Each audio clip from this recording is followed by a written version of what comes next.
మా ప్రభువా, నిన్న నేడు నిరంతరమును ఒకే రీతిగున్న వాడువు. మీ పరిశుద్ధమైన ఘనమైన నామానికి స్తోత్రములు ప్రభువా. గతించిన రాత్రంతా నీ కృపలు కాచి కాపాడి శుక్రవారము నైటు సాయంత్రము కూటం జరిగించారు. నిన్న రాత్రి కూటం జరిగించారు. దేవా, మరొకసారి మనం ప్రేమించి ఈ ఆదివారం నాడు అనగా పునర్దినమందు ప్రభువ ఉదయకాలములో మేమందరము కలుసుకునే కృపించినందుకు స్తోత్రాలు. సజీవులే కదా ప్రభువ, నిన్ను మహింపరిచెదరు. మేము సజీవులుగా ఉండుట కొరకు మీరు సజీవుడిగా మారారు ప్రభువ. ఇక ఉదయకాలంలో ఆరాధన మీకు అప్పగిస్తున్నాము. ఆది నుంచి అంతవరకు క్రమముగా మర్యాదగా చక్కరంగా జరిగించి మహిమ తెచ్చుకోనమని యేసుక్రీస్తు నామములో ప్రార్థించుచున్నాను. ఆమె దయచేసి కూర్చోండి.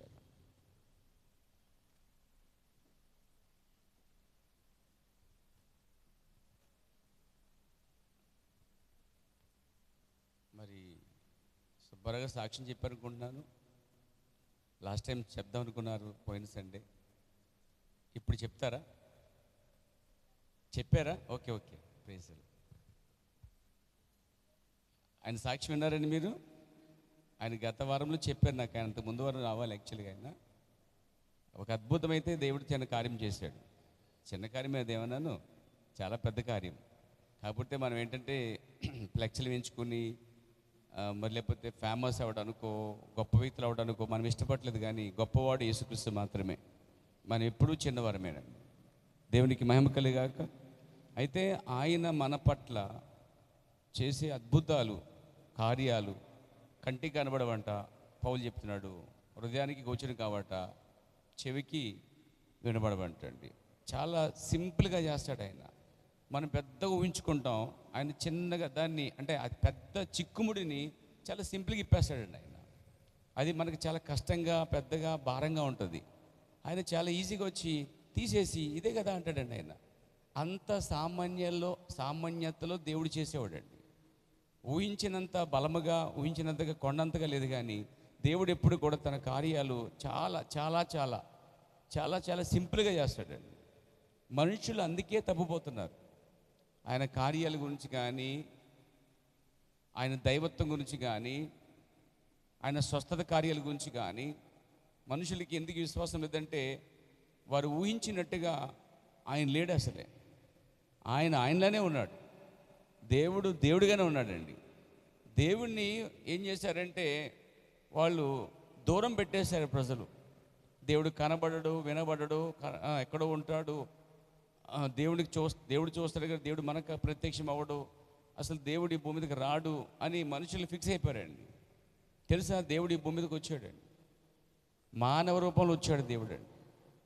మనిషి రూపం ఎత్తాడండి ఆయన. అప్పటికి ఎన్నో రూపాలు ఎత్తేసిన తర్వాత ఓ రూపం అని చెప్పలేస్తామా, నా ప్రత్యక్షత కాదు. Praise the lord. అప్పటికి ఎన్నో రూపాలు ఎత్తేసి అయినా తర్వాత చివరిగా మానవ రూపంలో వచ్చాడని చెప్పట్లే. పాత నిబంధనలో ఆయన ఆత్మగా ఉన్నాడండి, యెహోవాగా ఉన్నాడండి. మీకు ఆమె చెప్పడం రాత్రి చెప్పాను, పొద్దున్నకి మర్చిపోయారు మళ్ళీ మీరు. దేవునికి స్తోత్రం కలిగాక. సరిగా లేదు, మీ శబ్దం సరిగా లేదండి, అంటే క్లారిటీగా లేదు అంటున్నాను. దేవునికి మహిమ కలుగాక. Praise the Lord. ఏం చెప్పుకోండి, దేవుడు పాత నిబంధనలో ఆత్మగా ఉన్నాడండి. సో మన అంశంకి వెళ్దాం పేరా. సో మన అంశం హల్లెలూయా. ఏం చెప్పుకున్నామంటే మనము ముందు నుంచి కూడా యేసుక్రీస్తు దైవత్వం యొక్క నిజ ప్రత్యక్షత, అండర్స్టాండింగ్ ద గాడ్ హ్యాడ్. దైవత్వం యొక్క ప్రత్యక్షత, దేవునికి స్తోత్రం కలగాలి, లేక దేవుని యొక్క ప్రత్యక్షత, లేదా దేవుని యొక్క దైవత్వం గ్రహించుట, అండర్స్టాండింగ్ ఆఫ్ ద గాడ్. దైవత్వం గ్రహించటం, దైవత్వాన్ని నమ్మటం. కాబట్టి ఇక్కడ యేసుక్రీస్తు దైవత్వం యొక్క నిజ ప్రత్యక్షత. దేవుడు ఏదైతే ఉన్నాడో ఆ దేవుడు ఈ భూమి మీదకి మానవుడిగా రావటం అనేది నమ్మశక్యంగా నిజం. That is the paradox. అదొక నమ్మని కార్యం అన్నమాట. కానీ వాక్యాన్ని బట్టి నమ్మి తెరవలసిందే. దేవునికి స్తోత్రం కలుగాక. అందుకే దేవుడు పాత నిబంధనలో డైరెక్ట్గా దేవుడు ఎప్పుడు ఎవరికి కనిపించలేదండి. ఎవరొక్కరి ద్వారా దేవుడు మాట్లాడడం ప్రారంభించాడు. అయితే ఒకసారి ఆయన సీనాయి కొండ మీదకి వచ్చినప్పుడు ఆ శబ్దాలు, ఉరుములు అవన్నీ విని వారు ఏమన్నారంటే, దేవుడు మాతో మాట్లాడితే వినాలి, దేవుడు మాతో మాట్లాడితే మేము బ్రతుకుతామని చెప్పారు వాళ్ళు. మరి ఏమన్నారు? చనిపోతామని చెప్పారండి. అంటే దేవుడు మాట్లాడి చనిపోవడం ఏంటండి? అసలు దేవుడు మాట్లాడితే బతుకుతాడు కదా, దేవుడు మాటలు జీవింపజేస్తే కదా. మరి వాళ్ళు ఏమంటున్నారు? నిర్గమకాండము 20:18 అంటున్నాడు ఆయన, ప్రజలందరూ కట్టకట్టుకుని ప్రజలందరూ వచ్చేసారండి. చూడండి, దేవుడు వీరిని ఎక్కడ తీసుకొచ్చాడంటే ఐగుప్తులో నుంచి బయటకు తీసుకొస్తున్నాడు. ఇది అరణ్యమందు జరిగిన ఒక కార్యం. అంటే అరణ్యమందున్న సంఘములో జరిగే కార్యం. బయటకు వచ్చింది ఎక్కడి నుంచి అంటే ఇశ్రాయేలు ప్రజలు ఐగుప్తుల నుంచి బయటకు వచ్చారు. బయటికి రావటం కారణము దేవుడు పంపిన ఒక ప్రవక్త ద్వారా. ఇప్పటికీ దేవుడు అలాగే ఉన్నాడండి. ఒక సంఘాన్ని, ఒక విశ్వాసిని, ఆచార సిద్ధాంతాలు బయటికి పిలవాలంటే దేవుడు ఒక ప్రవక్త ద్వారా ఆ కార్యం చేస్తున్నాడు. ఆ విషయంలో దేవుడు నేడు నిరంతరం ఏకరీతిగా వినబడుతున్నాడండి, ఏకరీతిగా ఉన్నాడు. చెవులు గలబడి ఉండుగాక, దేవునికి స్తోత్రం కలుగాక. అంటే పాత నిబంధనలో దేవుడు ఒక సంఘమును, తాను ఎన్నుకున్న ప్రజలను ఎక్కడైతే బంధించబడ్డాడో, ఫరో కింద ఉన్నారో, అప్పుడు దేవుడు ఒక ప్రవక్తను పంపించి, గాడ్ సెండ్ ప్రాఫిట్, ఆ ప్రవక్త వెళ్ళి వారితో మాట్లాడి ముచ్చటించి వాళ్ళకి విశ్వాసం కలగజేసినట్లుగా 3 సూచనలు చేశాడండి ఆయన. 3 సూచక్రియలు ఏంటి? ఒకటి స్వస్థత కార్యము, రెండోది ఏంటండి? స్వస్థత కార్యము, దేవుడు ఆ చెయ్యిను స్వస్థపరచటం. రెండోది కర్రను పాముగా కర్ర పడేస్తే పాము అవ్వటము, అదొక కార్యము. మూడో కార్యము నీళ్లను తీసుకుని గట్టి మీద వేస్తే రక్తంగా మార్చడం. ఈ 3 సూచనలు ఇచ్చాడు. పోయి ఈ 3 సూచనలు చూపించి అది నేనే పంపించాను చెప్పు అంటే, ఒక దైవజనుడిని, నిజమైన సేవకుడిని దేవుడు పంపిస్తే ఖచ్చితంగా ఏదో ఒక సూచన ఇచ్చే పంపిస్తాడు. రియాలిటీ. పిలుపు లేకుండా వచ్చేవాళ్ళు వేరు, పిలుపుతో వచ్చేవాళ్ళు వేరు. భారంతో చేసేది వేరు, డబ్బుకొని చేసేది వేరు. పేరా ఫేమస్ కోసం ఇన్ని సంఘాలు కట్టాలి, ఇంతమంది పెట్టాలనేది ఒకలాంటి భయంకరమైనటువంటి, హెచ్చింపదగినటువంటి, చెప్పుకోవడానికి చేసే పనులు అవన్నీ కూడా. సేవ చేయటం వేరు, సంపాదించడం వేరు. Praise the lord. దేవునికి స్తోత్రం కలుగాక. ఈరోజు సేవే సంపాదన అయిపోయింది చాలామందికి అండి. ఏ పని లేకపోతే ఇక సేవ చేయటం, రిటైర్మెంట్ అయిన తర్వాత టీచర్ గారు మళ్ళీ మొదలు పెట్టడం లేదు. దేవుడు పిలిచినప్పుడు అక్కడ సేవ వేరు, సేవ విధానం వేరు. దేవుడు ఒక వ్యక్తిని పిలిచాడంటే, ఇక్కడ మోషే అని దేవుడు పిలుస్తున్నాడా లేదా? మోషే అని పిలిచినప్పుడు దేవుడు మానవుడు ఒక చోట కలుసుకున్నప్పుడు 2 కార్యాలు జరుగుతాయి. 2 కార్యాలు గుర్తుపెట్టుకోండి పేర. ఒకటి సమరీ స్త్రీని కలిసినప్పుడు, 2 జక్కిని కలిసినప్పుడు దేవుడు కలిస్తే ఒక మార్పు అనేది జరిగిద్దండి. నా జీవితంలో ఒక మార్పు జరిగింది. దేవునికి స్తోత్రం కలుగాక. నిజముగా ఆ దేవుడు ఆ రాత్రి దర్శించిన సందర్భంలో ఒక మార్పు జరిగిందండి. సమరీ స్త్రీని కలిసినప్పుడు ఒక మార్పు జరిగింది. అంటే ఆమె పాత జీవితం నుంచి బయటకు వచ్చేసింది. జక్కిని కలిసినప్పుడు పాత జీవితంలో బయటకు వచ్చేసిందండి. వచ్చేసిందా లేదా? అంటే దేవుడు కలుసుకుంటే ఇక్కడ ఏం జరగాలి? మానవుడికి ఒక మార్పు అనేది ఖచ్చితంగా జరగాలి. జరుగుతుందా క్రైస్తవులు జరుగుతుందా మార్పు? అసలే ఏం మార్పు ఉందండి? నేను ఉన్నట్టు ఈరోజు ఉన్నారు. చర్చికి వెళ్ళకముందు ఎలాగ ఉన్నారు, చర్చికి వెళ్ళిన తర్వాత కూడా అలాగే ఉన్నారు. అవే కొడు చట్టాలు, అవే కార్యాలు, అవే బూతులు, అవే పాటలు, అవే పాపం, అవే మందు కొట్టడాలు, అవే ప్యాకెట్ ఆటలు, అవే వేషగృహాలు దొరకటం, అవే పాపం చేయటం. ఏ మార్పు లేదండి. పైకి క్రైస్తవుడు అనమాట. కానీ దేవుడు మానవుని కలుసుకుంటే నిజంగా మనిషి మారిపోతాడు. దానికి ఉదాహరణ జక్కయ్యే, దానికి ఉదాహరణ సమరీ స్త్రీయే. ఇక్కడ మోషేని చూడండి. దేవునికి స్తోత్రం కలిగాక. అక్కడ ఇంకొక వ్యక్తి పాత నిబంధనలో కనిపిస్తాడు, సౌలండి. వీళ్ళిద్దరిని కలుసుకునే సిచ్యువేషన్ వేరండి. సమరీ స్త్రీని జక్కిని కలుసుకున్నప్పుడు సిచ్యువేషన్ వేరండి. ఇక్కడ వారు మార్పు చెందారు, సేవ చేయలే, గుర్తుపెట్టుకోండి. కానీ వీళ్ళు మార్పు చెంది సేవ చేయడానికి పిలువబడ్డారండి. ఎవరిద్దరు? ఒకరు మోషే, దేవుడు మోషేనికి తన్ను తాను ముందు పిలుస్తున్నాడు. తర్వాత తానేమని బయలుపరుచుకున్నాడు? నేను అబ్రహాము దేవుడును, ఇస్సాకు దేవుడును. చెప్పాలి, నేను తండ్రిని, నీ కుమారుణ్ణి, పరిశుద్ధాత్మని బయలుపరచుకుంటలే. అబ్రహాము దేవుణ్ణి నేనే. అబ్రహాం తర్వాత యాకోబు కాలంలో కూడా దేవుడు నేనే. యాకోబు కాలం తర్వాత పరిశుద్ధాత్మ దేవుడు కూడా నేనే. అంటే నేను అబ్రహాము దేవుడును, ఇస్సాకు దేవుడును, యాకోబు దేవుడు. అంటే అన్ని కాలాల్లో ఉండేవాడుని. నీ పితాలికి దేవుడిని అయితే నీకు దేవుణ్ణే, మీ ముత్తాదికి దేవుడిని అయితే నీకు దేవుణ్ణే, మీ ముత్తాదికి తండ్రిని అయితే నీకు తండ్రినే. అందుకే ఈ కాల ప్రవర్తనాడు ఆయనకంట మనవరాలు లేరంటాడు. ఎవరికి? మనకుంటారా? మీకుంటారా? మీకుంటారు, కానీ దేవుడికి లేరండి. గుర్తుపెట్టుకోవాలి. మీ తాతకి తండ్రి అయినా, మీ ముత్తాదికి తండ్రి అయినా, మీ నాన్నకి తండ్రి అయినా, తర్వాత నీకు తండ్రి అయినా, తర్వాత నీ పిల్లలకి తండ్రి అయినా, నీ పిల్లలు కూడా తండ్రి అయినండి. మరి మామూలుగా చెప్పాలంటే తాత అవ్వాలి కదా. తాతయ్య దేవుడు కాదండి, అని మానవుడు కాడు. అందుకే ఆయనకి కుమార్తెలు తప్ప మనవలు లేనిటువంటి వాడు దేవుడు. దేవునికి స్తోత్రం కలుగాక. ఇంకొక చెప్పినండి, దేవునికి కామ క్రోధ మతమత్సరం ఉండదండి. గుర్తుపెట్టుకోండి, కామం లేనివాడు దేవుడు. Praise the lord.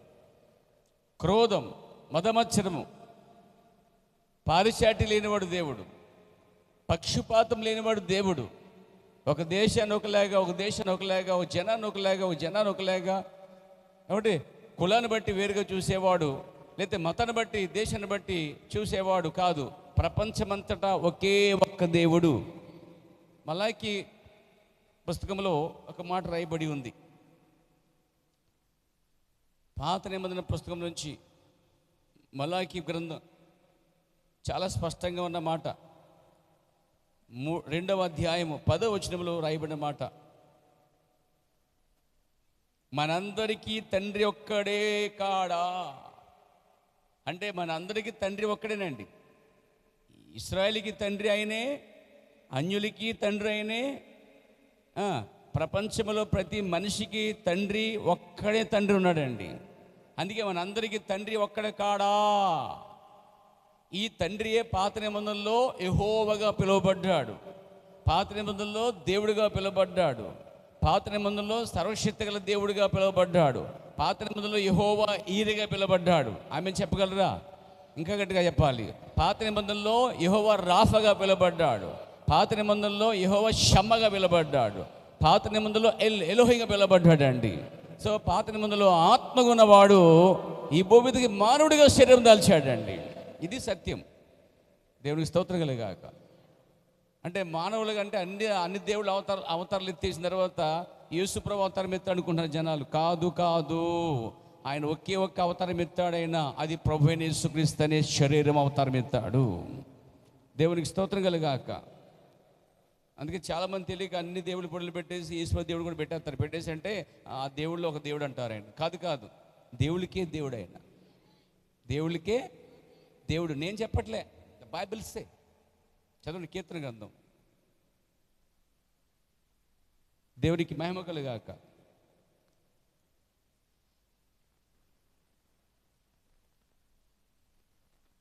తొంభై 6వ కీర్తన. Praise God. 96వ కీర్తన చూడండి, 4వ వచనం. యెహోవా మహాత్మ్యము గలవాడు.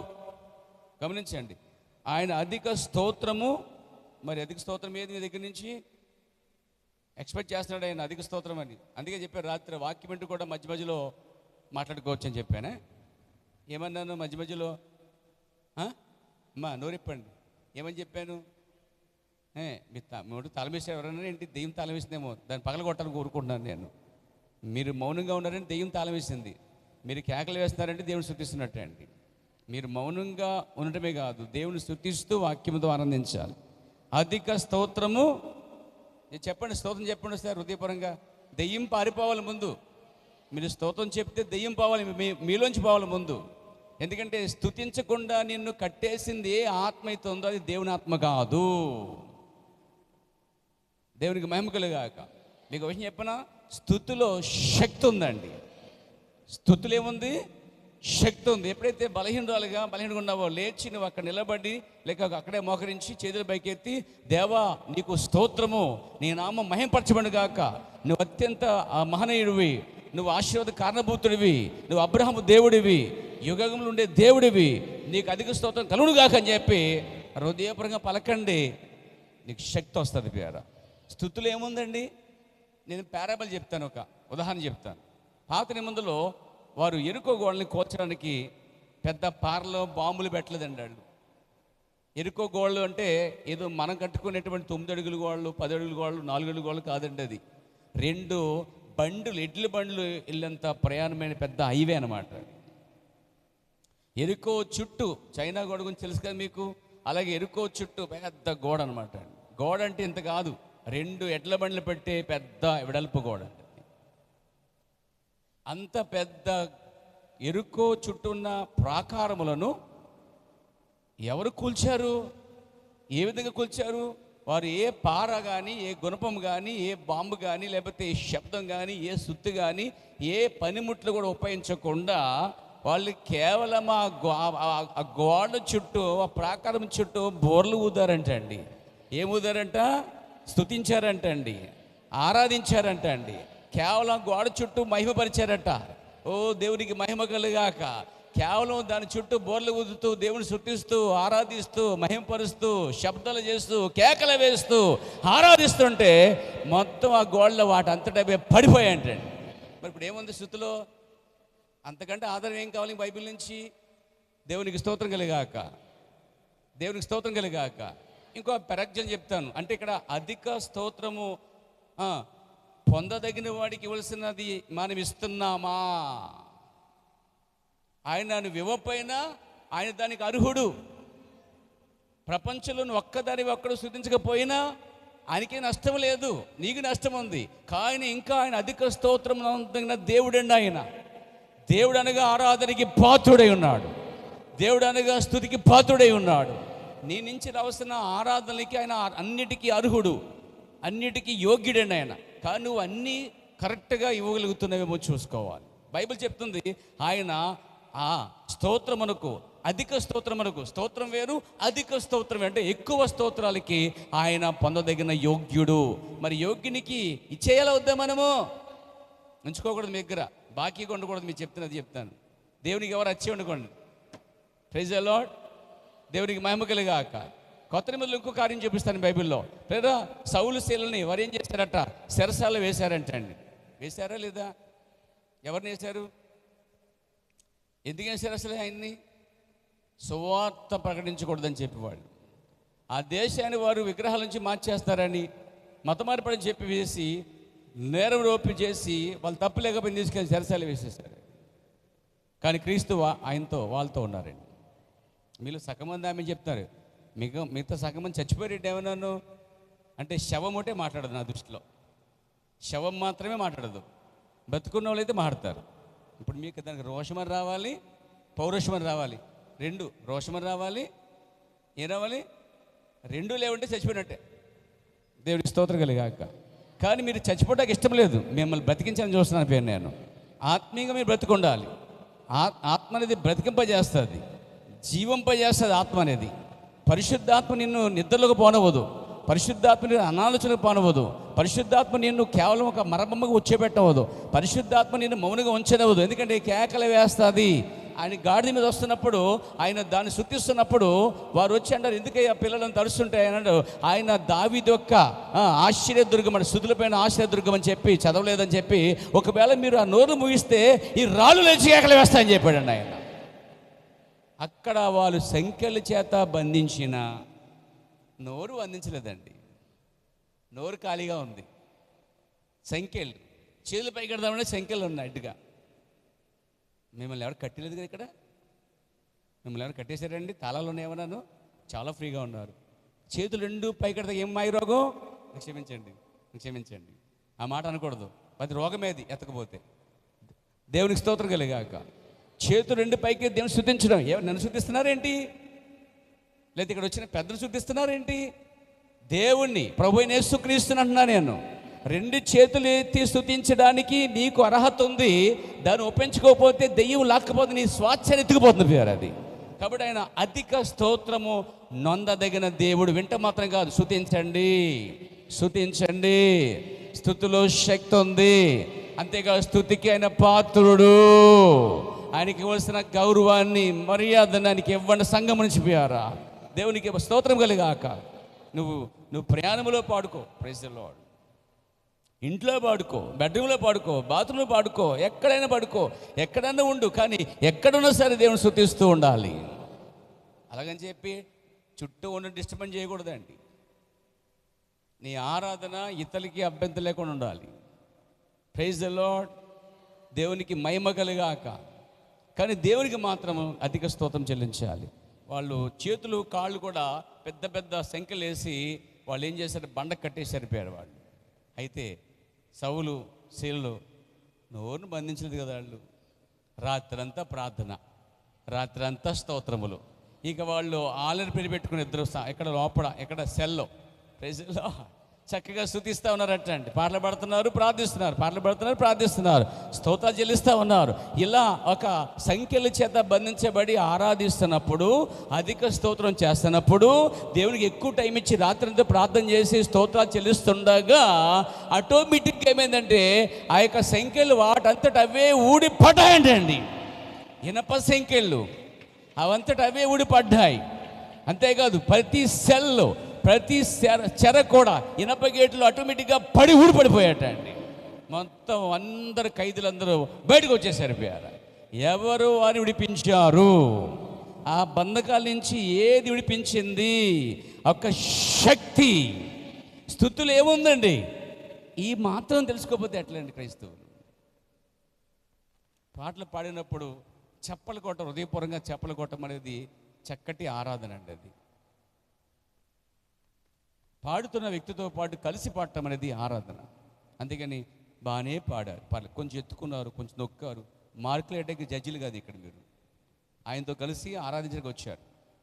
అందుకని బయటికి వెళ్ళి బ్రదర్ సామేలు కొంచెం పర్లేదు, పోయిన వారం కంటే ఈ వారం బాగా పాడాడు అని చెప్పడానికి కాదు ఇక్కడ వచ్చేది. నెవర్. లేకపోతే ఆ ముగ్గురు నలుగురు సహోదరులు, ఆ డాని సహోదరుడు లేకపోతే ఆ సహోదరుడు జక్కరే గారు ఏలిగర్ నిలబడి పాట పడుతున్న ఏలిగర్ మౌనంగా ఉన్నారు, అక్కడ మాట్లాడలేదు. సంఖ్యలేటకు కాదు ఇక్కడ. అవన్నీ చెత్త కార్యాలు, నాన్ సెన్స్. దానికోసమైతే వద్దు చర్చికి పోయారా, ఆరాధించడానికి వస్తున్నాం మనం. దేవునికి స్తోత్రం కలిగాక. నువ్వు వచ్చేది దానికోసమైతే కనుక నువ్వు ఎప్పుడు ఎదగలేవు అన్నాడు కూడా. నువ్వు దాని పక్కన పెట్టి ఆత్మీయంగా దేవుళ్ళలో కలిసి చక్క అందరితో కలిసి ఆరాధించడం. ఎందుకంటే దేవుడు అధిక స్తోత్రమును ఉందగిన వాడు. తర్వాత సమస్త అంటే అన్ని, అందరికన్నా, అన్నిటికన్నా, సమస్త దేవతల కంటే చెప్పాలి. సమస్త దేవతల కంటే ఎవరన్నారు? జానగారు అన్నారు, నా మీద తోసేయకండి, మీకేమైనా ఒప్పుకుంటా అది అబ్బాయి మీద తోసేయండి, పర్లేదు. నేను అంటలే, నేను చెప్పట్లే, నా సొంత మాట కాదు, అది బైబిల్ చెప్తుంది. సమస్త దేవతల కంటే ఆయన పూజనీయుడు. వారు పూజనీయులు అంటలేదు అక్కడ, ఆయన పూజనీయుడు. ఒక్కడే పూజనీయుడు, ఒక్కడే సృష్టికర్త, ఒక్కడే దేవుడి పేర. ఇది దైవత్వములో పరిపూర్ణతకు రావాలి మనం. దేవునికి స్తోత్రం కలిగాక. అంటే మామూలుగా అంటే 3 కోటి దేవతలు అంటారు. అంటే ఎన్ని? 3 కోట్ల 3 కోటి దేవతలు అంటే చాలా ఎక్కువ. సమస్త దేవతలు అన్నట్టు ఇంగ్లీష్, తెలుగులో. ఎన్ని దేవతలు అయితే ఉన్నారు, ఎంతమంది అయితే దేవతలుగా ఉన్నారు, వాళ్ళందరికంట ఆయనంట పూజనీయుడట అండి. మరి పూజలు ఎవరికి పోతున్నాయి? ఎవరికి వెళ్ళిపోతున్నాయి పూజలు? దేవునికి కాని దానికి పూజలు వెళ్ళిపోతున్నాయి. ఆయన అయితే అధిక స్తోత్రం నొందగడు అయితే ఆ స్తోత్రం ఎవరికో పోతా ఉంది. తర్వాత సమస్త దేవతల కంటే పూజనీయుడు. ఇంకో మాట ఉంది కింద, జనముల దేవతలందరూ ఒట్టి విగ్రహములే. ఈ మాట అంటే మన భారతదేశం ఒప్పుకుంటుందా? భారతదేశం ఒప్పుకుంటుందా? అందుకే ఇది మత గ్రంథం, మంద కాదు అంటున్నారు వాళ్ళు. మన దేశ గ్రంథం కాదు ఇది, ఇది ఎక్కడ అమెరికా నుంచి వచ్చిన మతం మీద అంటున్నారు. ఎందుకంటే ఈ దేశం యొక్క కట్టుబడులు కానీ, విగ్రహాలు కానీ, ఆరాధనలు కానీ ఇది ఏం చేస్తుంది? ద్వేషించట్లేదు, ఖండిస్తుంది. ద్వేషించట్లేదు, ఏం చేస్తుంది? ఖండిస్తుంది. ఖండిస్తుంది కాబట్టే ఈ దేశం యొక్క ప్రజలు ఏమన్నారంటే ఇది మంద కాదు. ఇది ఎక్కడి నుంచి వచ్చింది? వేరే దేశం, అమెరికా నుంచి వచ్చింది, ఇది మన మతం కాదంటున్నారు. ఏదైతే కాదంటున్నారో అదే సత్యమండి. దేన్నైతే వద్దంటున్నారో అదే నిజమండి. నిజాన్ని వద్దనేవాడి హక్కు ఎవరికి ఉంది అసలు ప్యారా? ఇది చెప్తుంది బైబిల్, స్పష్టంగా చెప్తుంది. మట్టి తీసుకుని బొమ్మ చేసుకుని ఆరాధించుకుని చేసుకుని మిగతా అంటే ముందు కట్ట తీసుకుని దాని జాతక నరికి వంట చేసుకుని తిని తర్వాత చలి కాసుకుని తర్వాత ఆ బుడుతో మట్టి బొమ్మ చేసి ఆ మట్టి బొమ్మకి రంగులు పోసి ఆ మట్టి బొమ్మను ఆరాధించి మళ్ళీ తీసుకుని దాన్ని పాడు చేసి, మనిషికి తెలివి లేదా అంటుంది బైబిల్. మనిషికి తెలివి లేదా? మరి ఖండిస్తుంది లేదది? యెషయా గ్రంథం కొద్దాం. దేవునికి స్తోత్రం కలిగాక. తాడబెట్టి తెలిసిపోవాలి. దేవునికి స్తోత్రం కలిగాక. దేవునికి మహిమ కలుగునుగాక. నిజం మాట్లాడడం నిజంగానే ఉంటుంది ప్యారా. ఎందుకంటే నిజం అనేది సత్యమైనది. హల్లెలూయా. యెషయా గ్రంథము, ప్రైజ్ గాడ్.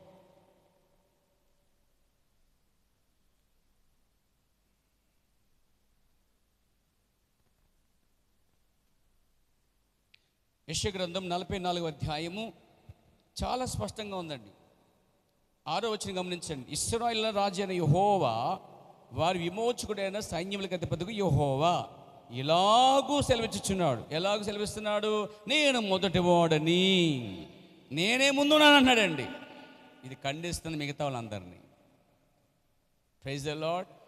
మిగతా దేవతల్ని, దేవుళ్ళని, మిగతా పిలువబడినటువంటి వారు లేకపోతే లేనివారు, మనం అనుకున్నది ఊహించుకున్నది వాటన్నిటిని కూడా ఇది ఖండిస్తుంది ప్యారా. బైబిల్ ఖండిస్తుంది కాబట్టి జనులు దాంతో ఇమ్మలేకపోతున్నారండి. ఇది ఖండించే బైబిల్, బుద్ధి చెప్పే బైబిల్, జ్ఞానమిచ్చే బైబిల్, తెలివి తెరలిచ్చే బైబిల్, తప్పించుకునే వివేచించేది బైబిల్ ప్యారా. దాన్ని వద్దంటుంది దెయ్యం. దాన్ని కాదంటుందంటే అది దెయ్యం కాకపోతే ఇంకేమిటి? దేవునికి స్తోత్రం కలగాక. చదవని పేరు ఇక్కడ. నేను మొదటివాడును. మొదట అంటే అర్థం ఏంటి? దీనికి ఆల్ఫాబెట్లో ఏ, చివరిదేంటి? ఇంకోటి ఏమైనా కలపొచ్చామనో ట్రై చేద్దామా? ఏకముందు ఏమైనా పెట్టగలమండి? ఏకముందు ఏది పెట్టినా ఏ తర్వాతే కదా. ఏ ఆల్ఫాబెట్కి ముందు ఇంకో అక్షరం ఉందంటారా? మరి లేనప్పుడు ఎలా వచ్చాయి? ఆయనకంటే ముందు ఎవరున్నారు అసలే? ఆయననే ఉన్నవాడు ఎలోహిం అంట. ఆయన సర్వశక్తి గల దేవుడు అంటాడు ఆయన. అంటే ఆయన్ని ఎవరూ తయారు చేయలేరు. ఆయన ఉండువాడే దేవుడు. దేవుడంట మనుషుని చేశాడంట. మనుషుడంట దేవుళ్ళు చేస్తున్నారు, దేవుడు కాదండి, దేవుళ్ళు చేస్తున్నారట. అంతేకాదు మనిషి కూడా మనిషిని దేవుళ్ళు చేసేస్తున్నారు. ఎందుకులే బోల్డ్ గుళ్ళు కట్టారు మన భారతదేశంలో. మనుషులకి గుళ్ళు కట్టారు. సినీ స్టార్స్కి, లేడీస్కి, జెంట్స్ కూడా గుళ్ళు కట్టారు. రాజకీయ నాయకులకి గుళ్ళు కట్టారు. ఏమండి? దానదాతలు ధర్మం చేసిన వారికి పుణ్యకార్యం చేసి అని చెప్పి గుళ్ళు కట్టారండి. మరి ఈ వాటికి దేశం కోసం పోరాడిన వరకు గుళ్ళు కట్టారు. మరి అవన్నిటి కోసం గుళ్ళు కట్టినప్పుడు పాపం కోసం, ప్రాణం ఇచ్చడం కోసం ఎందుకు గుడి కట్టలేదు? Praise the lord. దేశం కోసమో, జాతి కోసమో, మత కోసమో, కులము కోసమో, లేకపోతే దేవత భేదం కోసమో, ప్రాంతం కోసమో పోరాడి యుద్ధాలు చేస్తున్నప్పుడు గెలిచిన వారిని మహనీయులని చెప్పి వారు గుళ్ళు కట్టారు. దాన ధర్మం చేసేవారిని, దాతల్ని ఇంత ఆదుకున్నారు, ఇంత సాయం చేశారు, ఇంత పేదలకు అన్నం పెట్టారు, పేదలకి హాస్పిటల్ కట్టించారని ఆ యొక్క ఆనందంతో వారిని గుళ్ళు కట్టి పూజిస్తున్నారు. మరి అది న్యాయమైతే, అది నిజమే అయితే మరి మీ పాపాలన్నిటికీ ఒకే ఒక్కడు బలైపోయాడు కదా. ప్రభువైన యేసుక్రీస్తుని ఆయన సమస్తం తను అప్పగించుకున్నాడు. బైబిల్ చెప్తుంది ఆయనకు ఆయన అప్పగించుకున్నాడు. సర్వ పాపమును విడిపించడానికి, ఆయన పాపమును విడిపించడానికి తను అప్పగించుకున్నాడు బైబిల్ చెప్తుంది. మరి ఆయనకి ఇంకెక్కువ చేయాలి కదా. కాదు పొమ్మంటున్నారు, లేదా ఇది వేరే దేశం మతం అంటున్నారు. దేవునికి స్తోత్రం కలుగాక. బైబిల్ చెప్తుంది పాపుల కొరకు క్రీస్తు యేసు ఈ లోకమునకు, అమెరికా పాపుల కోసమా, లండన్ పాపుల కోసమా, యూరోపీ దేశ పాపుల కోసమా అంటే అక్కడే పాపులు ఉన్నారు, ఇక్కడ పాపులు లేరు. మన భారతదేశంలో పాపులు లేరు, అందరూ పుణ్యం చేసేవాళ్ళే. ఒక దేశానికి మాత్రమేనా పాపులు ఉండేది? ప్రపంచమంతా పాపులు ఉన్నారంటారా? చెప్పండి. ప్రపంచమంతా పాపులు ఉన్నప్పుడు మరి పాపాల కొరకు చనిపోయింది ఎవరి కోసమో? ప్రపంచంలో ఉన్న అందరి కోసమే కదా మరి వర్తిస్తుంది. పాపముల కొరకు క్రీస్తు యేసు లోకమునకు వచ్చాడు. పాపము లేని లోకము నుండి పాపమున్న లోకంలోకి వచ్చాడండి. శాపము లేని దేశం నుంచి శాపగ్రస్తమైన దేశం మీదకి వచ్చాడండి ఆయన. ఇది దైవత్వం. దేవుడికి స్తోత్రం కలుగాక. సర్వమాన పాపములన్నీ కూడా ఆయనపై వేసుకున్నాడు. తద్రక్త పరమాత్మైన పుణ్యదాన భలేగా మనకు శోకం ఉంది. ఆయనకు తానే అప్పగించుకొని పాపాలు తన మీద వేసుకొని బహు దూరం మోసుకుని పోయాడట ఆయన. దీన్ని గ్రహించాలి. యేసుక్రీస్తు నా కోసం ఏం చేశాడు, నేను ఆయనకి ఏం చేశాను. నీ కోసం ఆయన చాలా ఎక్కువ చేశాడు. లెక్క పెట్టుకుంటే నువ్వే ఆయనకి బాకీ ఉన్నావు. దేవునికి స్తోత్రం కలుగాక. ఏమన్నాడు? మొదటి వాడిని, అంటే ఆల్ఫాబెట్ ఏకి ఇంకా ముందు ఎవడో లేడు. అందుకే అంటాడు యెషయా గ్రంథంలో ఇదే అధ్యాయంలో మనం చూస్తుంటే 44లో అక్కడ ఉంటే రాయబడుద్ది, మొదటి వాడు నేనే, తర్వాత కడపడి వాడిని నేనే, నేను తప్ప ఏ దేవుడును లేడని చెప్పేస్తున్నాడండి. ఈ బైబిల్ ఖండిస్తుంది మిగతా దేవుళ్ళని, దేవతల్ని. ఈ బైబిలే ఖండిస్తుంది. ఈ గ్రంథం ఒకటే ఖండిస్తుందండి. మిగతా ఏ గ్రంథం ఖండించట్లే. అనుకూలంగా ఉన్న గ్రంథాలన్నీ కూడా, ఇది మాత్రమే ప్రతికూలంగా ఉందండి. నాతో ఉన్నారా? దేవునికి స్తోత్రం కలుగాక. దేవునికి స్తోత్రం కలుగాక. కాబట్టి మీరు గమనిస్తే, ప్రైజ్ గాడ్, నేను తప్ప ఏ దేవుడు లేడు అంటే ఆయనకు ముందు ఏ దేవుడు లేడు. Praise the lord. తర్వాత చూడండి, ఆదిలోనున్న సమస్తమును నియమించినది మొదలుకొని నేను తెలియజేయచ్చు వచ్చినట్లు తెలియజేయగల వాడెవడు? అసలు నేను చెప్పినట్టుగా ఎవడు చెప్తాడు అన్నాడు ఆయన. ఇప్పుడు పురాణంలోంచి, లేకపోతే పూర్వకాలము నుండి, అనాది నుంచి విషయాలు చెప్పుకుంటూ వచ్చేవాడు ఆయన. అందుకనే అబ్రహాం దగ్గర ఉన్నవాడు, అబ్రహాము యొక్క మునుమానుడైనటువంటి మోషే దగ్గరికి వచ్చి అన్నాడు, నేను అబ్రహాము దేవుణ్ణి అంటున్నాడండి. నీ దేవుణ్ణి అంటున్నాడు ఆయన. నీ కుమారుని దేవుణ్ణి అంటున్నాడు. నీ వంశానికి దేవుడు అంటున్నాడు ఆయన. దేవునికి స్తోత్రం కలుగాక. కాబట్టి ఆదిలో ఉన్న సమస్తమును నియమించినది మొదలుకొని, అంటే ఆదిలో ఏదైతే నియమించబడిందో అది మొదలుకొని అప్పటి నుంచి కూడా నేను తెలియజేయచ్చు వచ్చినట్లు తెలియజేయగలవాడు ఎవడు? హిస్టరీ ఆయన దగ్గరే ఉంది, చరిత్ర ఆయన దగ్గరే ఉంది. చరిత్ర పుట్టింది ఆయన దగ్గర నుంచి పోయారా. ఓ దేవునికి స్తోత్రం కలుగాక. తర్వాత చూస్తాం, అట్టి వాడు ఎక్కడైనా ఉండిన ఎడలా నాకు తెలియజెప్పవలెను. ఎవరుంటే నాకు చెప్పండి అంటున్నాడు దేవుడు. యెషయా ద్వారా ఒక సవాల్. నాలా పూర్వం నుంచి మొదలు ఆది సృష్టి నుంచి చెప్పుకుంటూ వచ్చినవాడు ఎవరున్నాడేమో తీసుకురాని అన్నాడు.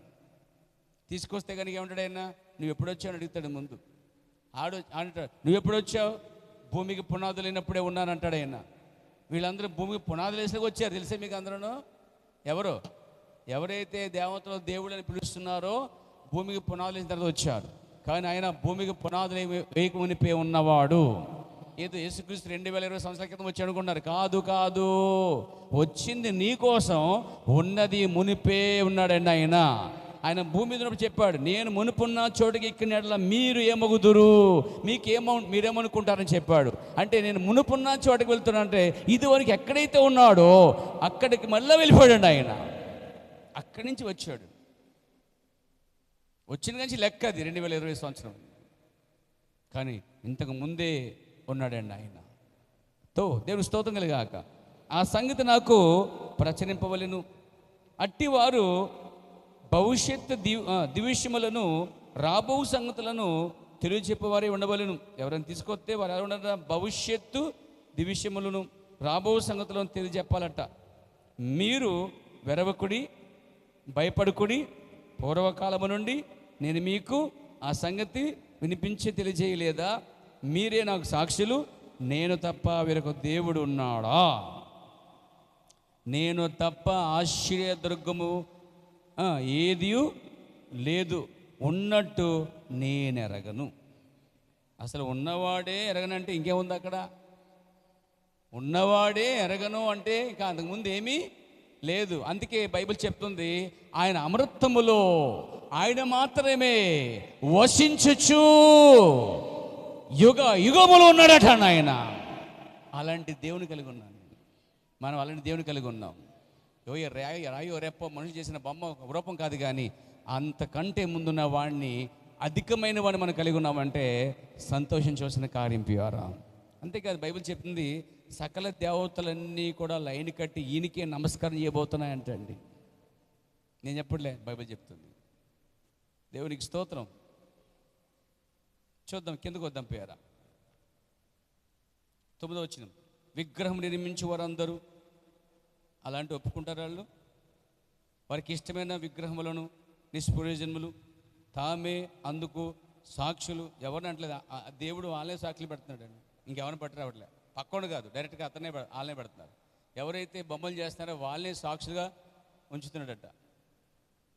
చూడండి, వారు గ్రహించేవారు కారు, ఎరుగువారు కారు గనుక వారు సిగ్గుపడరంట. వాళ్ళు చేసే పనికి సిగ్గుపడరంట వాళ్ళు. ఎవరంటారు ఈ మాట? దేవుడు అంటున్నాడు. వారు చేసే పనికి వారు సిగ్గు రాదట. అంటే ఇప్పుడు సిగ్గుమాల పనులు అన్నీ అలాంటి ఒప్పుకుంటారేంటి? ఒప్పుకుంటారా జనాలు? అందుకే బైబిల్ ఖండిస్తుందండి.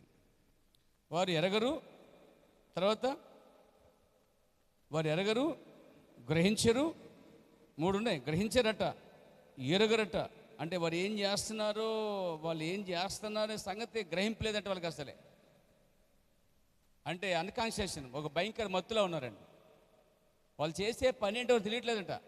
అందుకే తాగి గుడి ముందు నాట్యం ఆడుతున్నారు వాళ్ళు. అందుకే తాగి అలరి చేస్తున్నారు, తాగి వాణిని కొడతా ఉన్నారు. అదా భక్తి, అదా దైవత్వం, అదా విధానం. తోటి మనిషిని ప్రేమించకుండా ద్వేషించే తత్వం కలివాడు భక్తులు ఎలాగో నడిపారు. దేవునికి స్తోత్రం కలిగాక. చూడండి ఏమన్నాడు ఇక్కడ, వారు గ్రహించరు, వారు ఎరుగరు, వారు సిగ్గుపడరు. ఎందుకును పనికిరాని విగ్రహమును పోతపోసి దాన్ని ఒక దేవునిగా నిరూపించేవాడెవడు? ఇదిగో దాన్ని పూజించే వారందరూ సిగ్గుపడుదురు అని బైబిల్ ఖండిస్తూ ఉంది. ఆ శిల్పకారులు నరమాత్రులే కదా, దాన్ని తయారు చేసే వాళ్ళందరూ నరులే, దేవతలు కాదు. వాళ్ళు పైనుంచి ఊడిపడిన వాళ్ళు కాదు, భూమి మీద ఉన్నవాళ్ళు. పైగా వాళ్ళు దాని మీద బతుకుతున్న వాళ్ళు కూడా. నాతో ఉన్నారా? వారందరూ పోగు చేయబడి, బాబో వీళ్ళందరూ దేవుడు నిలబెడతాడంట. వారు ఒప్పుకోకపోయినా, ఓకే చచ్చిపోతే వాళ్ళు అయినా సరే సమాధుల నుంచి లేపి కూడా నిలబెడతాడంట. అమ్మ బాబు విడిచిపెట్టాడు కాదండి. మరణమైన ముందు ఏ పాటి సమాధులు రాజులు లేపలేదా? పాత నియమంలో ఎండిపోయిన ఎముకలు లేపలేదా? లోయలో ఎముకలు బతకగలవా అని అడిగినప్పుడు నాకేం తెలుసు అన్నాడు. నువ్వు మాట్లాడన్నాడు. ఎండిపోయిన ఎముకలు లేచి నిలబడ్డాయి. ఆ తర్వాత చర్మం తీసుకొచ్చాడు. అంటే అక్కడైతే చనిపోయి ఎండిపోయినా సరే, ఎముకలు లోయలో పడినా సరే, దేవుడు వారిని పైకి మరలా లేపగల శక్తి గల దేవుడు అండి ఆయన. అలాంటి దేవుణ్ణి కలిగి ఉన్నాం. నీ దేవుడు ఎంత గొప్పవాడో చూడు. ఎలాంటి దేవుని కలిగి ఉంటే గర్వించదగినటువంటి వాడు అన్నమాట. సిగ్గుపడవలసిన అవసరం లేదు ఈ విషయంలో.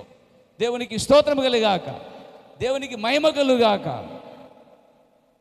ఇంకా అంటాడైనా, నిత్యముగా వారు భయపడి సిగ్గుపడుదురు. ఎప్పుడు వారందరూ పోగు చేయబడతారు. ఎముకలు వల్లే చచ్చిపోయినా సరే, బతుకుంటే నిలబడతారు. అందరూ మొత్తం ఆయన ఎదుట నిలబడే ఒక సమయం రాబోతున్నట్టు తెలుసా మీకు?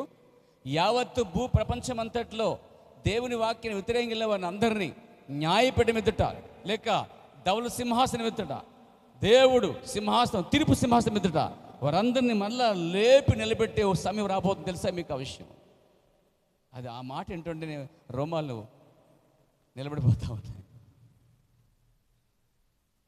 సముద్రం వాడిని అప్పగిస్తుందట. సముద్రంలో ఉన్న చచ్చిపోయినందరినీ ఇక్కడ ఉండొద్దు, లేచి వెళ్ళిపోండి, అక్కడ నిలబండి అంటుందట. పాతాళంలో పాతిపెట్టి ఎమ్మిపోయిన కుళ్ళిపోయిన ఎముకల్ని భూమి పాతాళం అంటుందా. పాతాళం అంతా ఏకమై, దయచేసి పాతాళం ఎక్కడ పడుకోకండి, మీరు ఎముకలు లేచి వెళ్ళిపోండి అని పాతాళం అప్పగిస్తుందట, మరణం అప్పగిస్తుందట.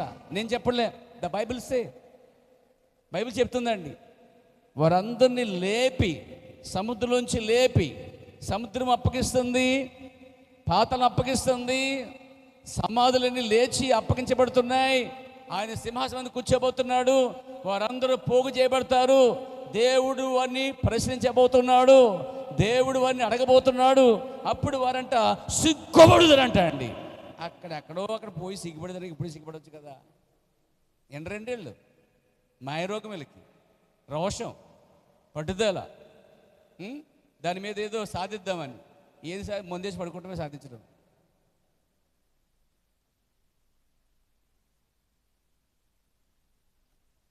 సిగ్గుపడతారు.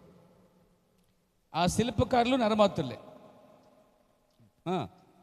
వారందరూ పోగు చేయబడతారు, నిలబడతారు, నిశ్చయంగా భయపడతారు. ఆ సమయంలో సిగ్గుపడతారు కూడా. ఎందుకు సిగ్గుపడవలసి వస్తుందంటే, కమ్మరి గొడ్డలి పదును చేయొచ్చు, నిప్పులతో పని చేయును, సుత్తితో దాన్ని రూపించి దాని బహుబలము చేత దాన్ని చెయ్యును. అతడు ఆకలగొనగా అతని బలము క్షీణించిపోవును, నీళ్లు త్రాగక సొమ్మసిల్లును. వడ్లవాడు నూలు వేసి చీర్ణముతో గీత గీచి చిత్రికముతులతో దాన్ని చెక్క చెయ్యును, కట్కాటముతో గుర్తు పెట్టి దానిని రూపించును. వాళ్ళకున్న పరికరాలతోనే ఆ బొమ్మలను చేయబడతాయి, ఆ పోత పోయబడతాయి. తర్వాత మందిరంలో దాన్ని స్థాపింపవలని నరరూపము గల దానిగాను, నర సౌందర్యము గల దానిగాను. మరి నర సౌందర్యం గల దేవతలు చాలామంది ఉన్నారు. సోత్తనే వచ్చినట్టు ఇంత అందంగా ఉంది ఏంటి అనిపిస్తుంది. దేవతలు చాలా అందంగా చక్కగా లిఫ్ట్కి వేసి గోల్డింగ్ వేసి కాటికి పెట్టి, నేను విమర్శించలేదు, వాస్తవం చెప్తున్నాను. ఇక్కడ ఉన్న విషయం అదే, మనుషులు ఏం చేస్తారో దానే చెప్తున్నాను. అది తప్పు అని బైబిల్ చెప్తుంది, అది అసలు సిగ్గుకరమని చెప్తుంది అండి, అది చేతకంతనం చెప్తుంది, అది నువ్వేం చేస్తున్నావో దాన్ని ఎరుగుగా చేస్తున్నావు అని చెప్తుందండి. సౌందర్యం గల నర్రూపగల వారిని మందిరములో, ఎక్కడ మందిరాలు కట్టి మందిరాలు పెడతారని బైబిల్ చెప్తుందండి. మెచ్చుకుంటుందా బైబిల్? పొగుడుతుందా? ఖండిస్తుంది. తర్వాత దాన్ని నర్రాప సౌందర్యం గల దానిగా చెయ్యును. ఒకడు దేవదారు చెట్టును నరికి వాళ్ళని పూనుకొనును, శ్మశాన వృక్షములను, శరవృక్షము కానీ సింధు వృక్షము కానీ అడవి వృక్షములలో ఏదో ఒక దాన్ని తీసుకును. ఒకడు చెట్టు నాటగా వర్షం దాన్ని పెంచును, ఒకడు పొయ్యి కట్టెలకు వాటిని ఉపయోగించును, వాటిలో కొంత తీసుకుని చలి కాచుకును, నిప్పు రాజబెట్టి రొట్లు కాల్చుకును. ఒకడు తుండు తీసుకుని దాంతో ఒక దేవతను చేసుకును, దానికి నమస్కారము చెయ్యును, దాంతో ఒక విగ్రహము చేసి దానికి సాగిలిపడును. అగ్నితో సగం కాల్చి ఉన్నాడు, కొదువు సగముతో మాంసం ఉడికి భక్షించి ఉన్నాడు, తిని తృప్తి పొందగా చలి కాచుకున్నాడు. ఆహా, చలి కాచుకుంటుని వెచ్చగా ఉన్నది అని అనుకొనుచున్నాడు. దానిలో మిగిలిన భాగముతో తనకు దేవతగానున్న విగ్రహము చేసుకొనుచున్నాను, దాని ఎదుట సాగిలపడుచు నమస్కారం చేయుచున్నాను, నీవే నా దేవుడు. ఇప్పుడు తాగిపోతానమంటే ఇదే కదా మరి. తాగేసినాడు ఏం చేస్తాడు? 8 అంకి వస్తా ఉంటాడు, రోడ్డు మీద ఎలా తిరుగుతాడు, ఇలా వస్తాడండి. యారా అంటే 8 అంకి వస్తున్నాడు అంటాడు, ఇలా అనుకుంటే ఇంటికి వెళ్ళిపోతాడు అనుకుంటాడు, కానీ ఇంటికి వెళ్ళలేదు, అక్కడే ఉంటుంది ఆ బండి. ఇలా 8 వేస్తాడు, ఒకడు 9 వేస్తాడు, ఒకడు 0కి వేస్తూ ఉంటాడు, 0 మొత్తం సంఖ్యలు వేస్తాడు. ఒకడు ఆ డోర్ దాకా వచ్చి పడిపోతుంటాడు, ఒకడు మురుగుండ్లో పడిపోతాడు, బోధలో పడిపోతాడు పందిలేగా. ఏమంటే నాకు అంతా తెలుసు, నాకు ఎవరికి చెప్పుకో, నాకు అంతా తెలుసు, నేను ఎవరకుండా మొత్తం హిస్టరీ చెప్పేస్తాడు, అడగకుండా బయోడాటా ఇచ్చేస్తాడు, ఉద్యోగం పట్టుకెళ్ళి ఫైల్ ఇచ్చినట్టు. తెల్లతరగా ఒకటి గుర్తుండదు మళ్ళీ. అంటే వారు ఏం చేస్తారు, వారికే ఒకవేళ మురుగుండ్లో పడిపోయి ఎవరంటే నాకు తెలుసు, నా నేను నేను నేను బాగానే ఉన్నా, నాకు తెలుసు ఇదంతా బాగానే ఉంది, నాకు బాగానే ఉంది, మురుక్కుని ఎందుకు అవుతుంది అంటాడు. అంటే వాడు మురుక్కుంట్లో పడ్డ సంగతి కూడా వాడికి తెలియకున్నంత ఒక భయంకరమైన అంధకారంలో ఉన్నారు ప్రజల పేర. వారు ఏం చేస్తున్నారో వారికి తెలియకుండా జరిగిపోతుంది. చూడండి, తర్వాత వారు వివేచింపరు, వివేచన లేదు, గ్రహింపు లేదు, తర్వాత చేసే పనికి సిగ్గు లేదు, తర్వాత వారు ఏం చేస్తారు ఎరగరు. ఇంకా వారు వివేచించారట, గ్రహింపరట, వారు కళ్ళు కూడా కప్పబడ్డాయట, కళ్ళే కప్పబడ్డాయట అండి.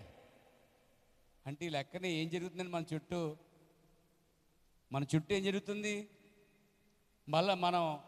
మళ్ళీ దాన్ని తిలకించవటం, అబ్బా ఎంత బాగా చేశారంటే, ఆడి కళ్ళు లేవండి, నీ కళ్ళు ఏమైపోయినాయి, మళ్ళీ పొగడటం. ఇంకా చెప్పాలంటే నువ్వు నమస్కారం చేస్తావు ఇంకొకరిని. కొంతమంది క్రైస్తవులు అటుపోతారు ఇటుపోతారండి, అటుపోతారు ఇటుపోతారు. అటుపోయిన తర్వాత వాళ్ళతో పాటు ఇది, వీళ్ళతో పాటు ఇది, నలుగుతో నారాయణ కొంత గోయింది అన్నట్టు. లేదండి, దేవుడే. దేవుడిని అన్నిలోంచి వేరు చేస్తున్నాడు, ప్రత్యేకపరుస్తున్నాడండి ఆయన. ఈ లోక మాలిన్యతను అంటించుకోకుండా నువ్వు భక్తి చేయాలి. బట్ తెలివిగా వివేకము కలిగి వివేకులంతులుగా తప్పించుకోవడానికి ప్రయత్నం చేయాలి. దేవునికి స్తోత్రము కలిగాక. అందుకే మీరు ఏమన్నాడు, పావురు వల్లే పరిశుద్ధంగాను పాము వల్లే వివేకముగా ఉండాలి. పరిశుద్ధతకి పావురు సూచన అయితే, వివేచన తప్పించుకోవడానికి తెలివైంది ఏంటంటే పాము అన్నమాట. ఎక్కడ తప్పించుకోవాలని తెలియాలి. నువ్వు దాంట్లో పడిపోకుండా వెళ్ళిపోయి. దేవుడికి స్తోత్రం కలిగాక. చూడండి, అయ్యా గ్రహింపుకున్నట్లు అక్కడ కళ్ళే కాదు, హృదయాలు కూడా మూసేసాడటండి. ఇంతకన్నా కర్మ దరిద్రత ఇంకెవరికైనా పడుతుందండి? ఒకటి, వారు ఎరగరు, గ్రహించరు, చేసే పని ఏంటో అదేంటో వాళ్ళకి అర్థం కాక సిగ్గుపడరు. వాళ్ళు చేసేదానికి అర్థం కాదు, కళ్ళు మూయబడ్డాయి, హృదయం మూయబడింది, వివేచన లేదు. తర్వాత ఎవడనో ఆలోచన, అసలే ఒక్కడ కూడా ఆలోచించాడంట. ఆలోచన అంటే అంత అయిన తర్వాత నేనేం చేస్తున్నాను, ముందు చెట్టు నరికాను, చదవండి అడుంది, నేను అగ్నిలో సగం కాల్చాను అనుకోడట. అసలు అగ్నితో సగం కాల్చాను, నిప్పుల మీద వేసి రొట్టె కాల్చాను అనుకోడట. దాంతో మాంసం వండుకున్నాను అనుకోడట. భోజనం చేసి అనుకోడట. మొత్తం మర్చిపోయాడు. ఇంతకన్నా మతిపరుడు ఇంకెవడు ఉన్నాడండి? అసలే ఇంతకన్నా మతిపరుడు ఎవరున్నా భూమి మీద అంటే అంతకు మించిన మతిపరుడు ఇంకెవడు లేడు నాకు దృష్టిలో. తను ఏం చేస్తున్నాడు, తనకేమి అని ఎవరంటున్నారు? జానిగారు నా మీద తోసేయండి, వచ్చేసి నన్ను ప్రేమించండి, ఏమైనా అవకాశం ఉండే ఇదిగో భయం మీద తోసేయండి, పర్లేదు, ఆయన చూసుకుంటాడు. దేవుడికి స్తోత్రం కలిగాక. కేవలం చెప్పడం వరకేనా పని? దేవుడికి మహిమ కలిగాక.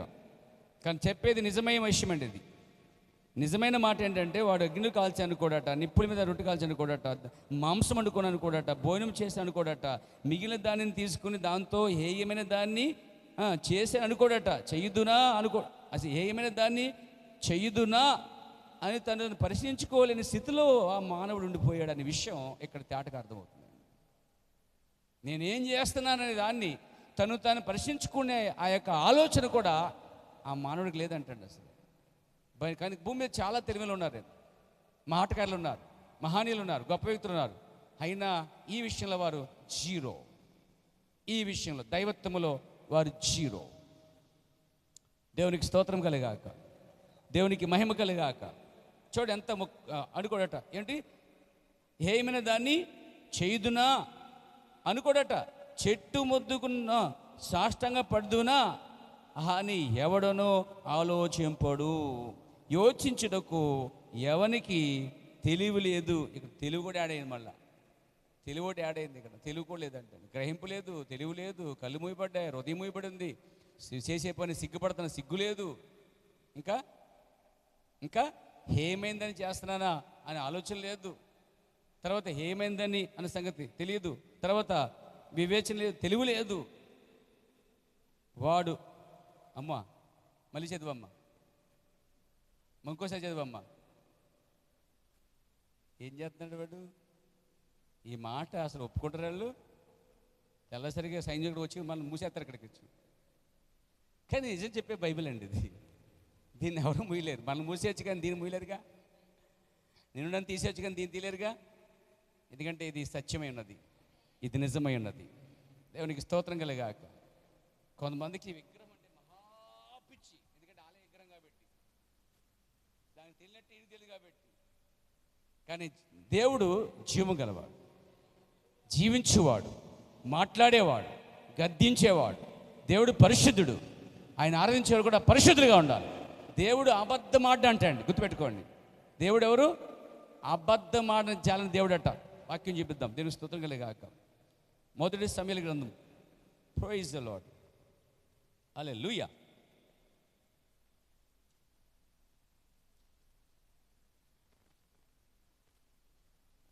దేవునికి స్తోత్రం కలుగాక. ఎవరండి ఈయన? అబద్ధం ఆడిన దేవుడు అట్టండి. ఎంత మంచి వాక్యం ఎవరైనా చూడండి. Praise God. హల్లెలూయా. 2వ అధ్యాయం, మొదటి సమూయేలు గ్రంథం 2వ అధ్యాయము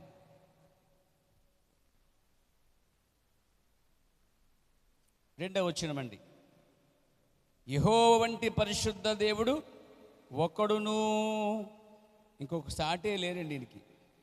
యెహోవా వంటి పరిశుద్ధ దేవుడు ఒక్కడూ లేడట. ఒక్కడో లేడండి. లేడంటే లేడంతే. తయారు చేసినా కాలేడు కూడా. ఆ తర్వాత, నీవు తప్ప మరి ఏ దేవుడును లేడు. మన దేవుడు అంటే ఆశ మరి ఏది లేదు. దేవుడు స్తోత్రం కలుగాక. యెహోవా అనంత జ్ఞానిగు దేవుడు. ఇకను అంత గర్వముగా మాట్లాడుకోడి అని ఇక్కడ గద్దిస్తూ ఉన్నాడు. ఎందుకంటే ఇక్కడ దేవుడట అబద్ధం అన్నవాడు, ఆశ్రయుడు, పరిశుద్ధుడు. దేవునికి స్తోత్రం కలుగాక. చెప్పండి హల్లెలూయా. దేని వాక్యంలో చాలా స్పష్టంగా ఉంది. యెషయా గ్రంథంలోను కీర్తన గ్రంథంలో మాట ఏంటంటే, యెహోవా ఎదుట అంటండి అబద్ధం ఆడవాడు నిలబడ్డంటండి. ఎందుకంటే ఆయన అబద్ధం ఆడే దేవుడు అండి. అదే రోమపత్రిక 4వ అధ్యాయంలో 3వ వచనం చూడండి. ప్రతి మనుషుడు అబద్ధకుడు కానీ దేవుడు ఒక్కడే సత్యవంతుడు, అబద్ధం అన్నవాడు అంటాడు ఆయన. చదువుతారన్నమాట. దేవునికి మహిమ కలుగాక. చదవండి. రోమీయుల రాసిన పత్రిక 3:4 వచ్చింది.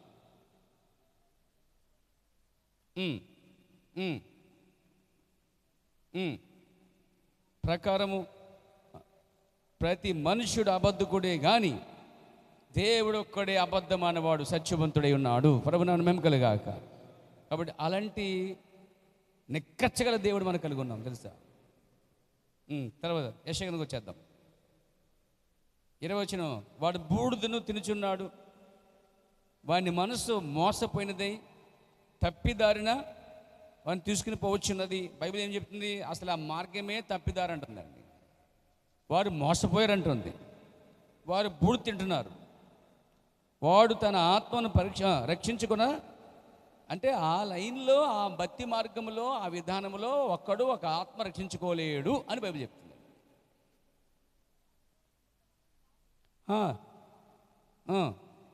చూసావా? నా కుడి చేతిలో అబద్ధమున్నది కదా అని అనుకున్నట వానికి బుద్ధి చాలా. నేను చేసేదంతా కేవలము ఒక అబద్ధము. నీకేం చెప్పింది ఆ అధ్యాయం చివరిలో? ఇదంతా ఒక అబద్ధం అని వాడు అనుకోలేడంట. వాడు అనుకునే ఛాన్స్ లేదు. ఎందుకంటే హృదయం మూయబడింది, కళ్ళు మూయబడ్డాయి, వివేచన లేదు, గ్రహింపు లేదు, తెలివి లేదు. మొత్తం టోటల్గా ఒక మానవుడు కొలుస్తున్నది మొత్తం ఆ యొక్క మొత్తం మెటీరియల్ అంతా వాడి దగ్గర లేదు అసలు. కాబట్టి వాళ్ళు ఏం చేయాలి? వాడికి తెలియట్లేదండి. దేవునికి స్తోత్రం కలుగాక. కానీ మన దేవుడు గొప్పవాడై ఉన్నాడు. ఈయన ఎలాంటి వాడంటే ఆయన నిన్న నేడు నిరంతరం ఏకరెత్తుకున్న దేవుడు. దేవునికి స్తోత్రం కలుగాక.